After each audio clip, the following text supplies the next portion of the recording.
जीवन की दौड़ में कभी कभी एक क्षण आता है जब भीतर से एक गूंज सुनाई देती है, एक रहस्यमयी स्पष्ट पुकार।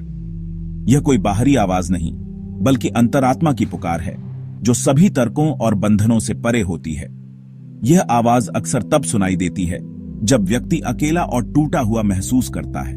घोर निराशा के अंधेरे में भीतर से एक आश्वासन की किरण फूटती है, जैसे कोई कह रहा हो, तुम अकेले नहीं हो। इस अनुभव को शब्दों में बांधना कठिन है। यह वैसा है जैसे रेगिस्तान में भटकते प्यासे को अचानक मीठे पानी का सोता मिल जाए। यह आवाज भीतर की बेचैनी और शंकाओं को शांत कर देती है। पहली गूंज एक बीज की तरह होती है, जो भीतर आध्यात्मिक जागृति की संभावनाएं जगाती है। इसके बाद जीवन का नजरिया बदल जाता है। संसार की चीजें तुच्छ लगने लगती हैं और मन शांति, सत्य, परमात्मा की खोज में लग जाता है। आखिर यह आवाज है क्या?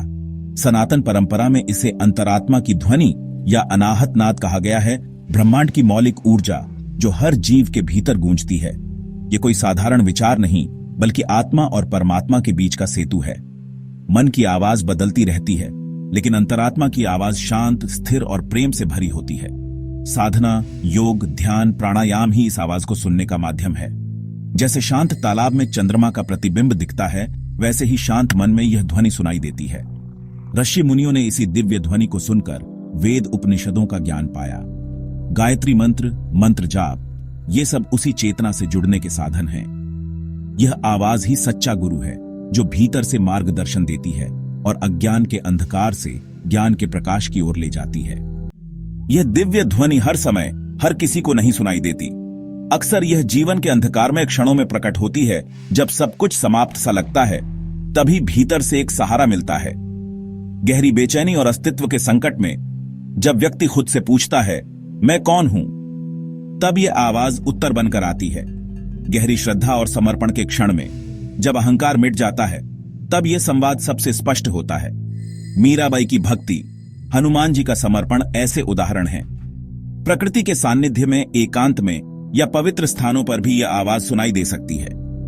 जब मन शांत होता है, तो भीतर की आवाज स्पष्ट हो जाती है।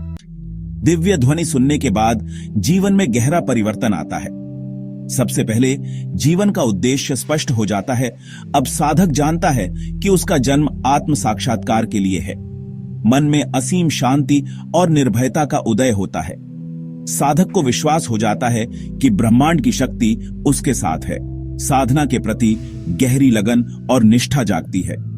योग, ध्यान, मंत्र जाप अब आनंददायक यात्रा बन जाते हैं।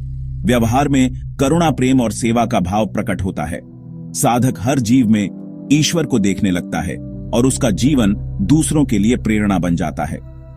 यह दिव्य आवाज किसी विशेष के लिए आरक्षित नहीं, हर मनुष्य के भीतर इसकी क्षमता है, लेकिन पात्रता जरूरी है। सबसे पहली पात्रता है सत्य की गहरी प्यास। जो जीवन के अर्थ की खोज में है, वही आगे बढ़ सकता है। निर्मल और सरल हृदय ईश्वर की आवाज बच्चों जैसे पवित्र हृदय में गूंजती है। चित्त शुद्धि, यम नियम का पालन जरूरी है। धैर्य और अटूट श्रद्धा, यह यात्रा लंबी है। कई बार वर्षों तक साधना के बाद भी अनुभव नहीं होता। सच्चा साधक धैर्य नहीं छोड़ता। सबसे बड़ा मापदंड है समर्पण। जब साधक अपने मैं को ईश्वर के चरणों में समर्पित कर देता है, तभी वह पात्र बनता है। दिव्य आवाज सुनना एक नई जिम्मेदारी की शुरुआत है। साधक को अपनी साधना को और गहरा, नियमित बनाना चाहिए। संयम और मौन का पालन जरूरी है।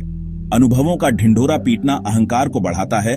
मौन में ही साधक भीतर की आवाज से जुड़ा रहता है। एक योग्य गुरु की शरण लेना आवश्यक है। गुरु मार्गदर्शन देता है, भ्रम से बचाता है और साधना को सही दिशा देता है।